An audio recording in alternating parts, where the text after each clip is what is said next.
Hey, in this video I'm gonna show you how to create a smooth slow motion in Adobe Premiere Pro 2020. And yeah, let me show you how. Just to know, it's very easy and simple. Just to get, for example, this video here, and let's say we wanna slow motion this part here. So right click on the video here and now click on speed duration, and let's drop the speed duration with 30%, make it 70. Now click OK, and now as you can see we slowed down the video.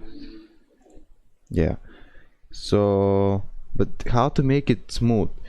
So right click again on the video and hold the mouse here on time interpolation and make it optical flow.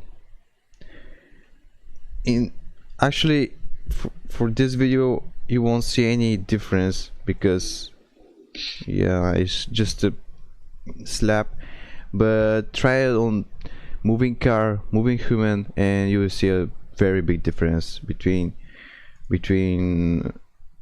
optical flow and frame sampling.